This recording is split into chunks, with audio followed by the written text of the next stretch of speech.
প্রিয় দর্শক আসসালামু আলাইকুম। আমি আজকে আপনাদেরকে দেখাবো কাজীপাড়ার একটা গলি, যেটা পশ্চিম কাজীপাড়া যে জামি মসজিদ আছে, যে এই জামি মসজিদটার ভিতরে গেলে বাট এটার যে কি দুরবস্থা এই রাস্তার, মানে এই রাস্তার কাজ শুরু হয়েছে মনে হয় বছর দুয়েক আগে, এরকম হবে। মানে এই রাস্তাটা থেকে পানি উঠে যেত, পানি ওঠার জন্যে এই রাস্তাটাতে মাটি ভরাট করে উঁচু করবে, কিন্তু তার মাটি ভরাট করতে গেলে 6 মাস, এখন যে কাকড় ফেলে রাখছে, বর্ষাকালে যা তা অবস্থা হয়ে যায়।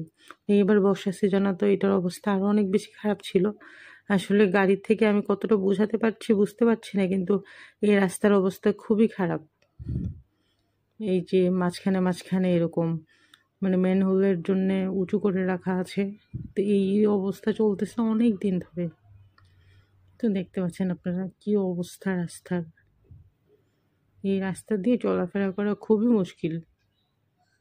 তো আমার এই দুরবস্থার জন্য ক্যামেরাও প্রচুর কাঁপাকাঁপি করছে, মানে গাড়ি মোটামুটি শেক করছে, বোঝানো যাচ্ছে না নিচের দিকে রাস্তার যে কি অবস্থা।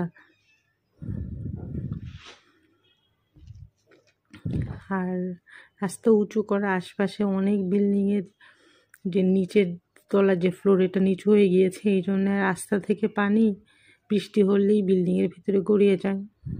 আর রাস্তা প্রশস্ত করবে এই জন্যে বিভিন্ন বিল্ডিংয়ের যে বাউন্ডারি দেয়াল আছে সেইটাও ভেঙে ফেলা হয়েছে, এই জন্যে পশ্চিম কাজীপাড়াটা দেখতে এখন খুবই বাজে লাগে। দেখতেই পেয়েছেন কি অবস্থা কাজীপাড়ার। তো ভালো থাকবেন, ভিডিওটা কেমন লেগেছে কমেন্ট সেকশনে জানাবেন। ভালো থাকবেন, আল্লাহ হাফেজ।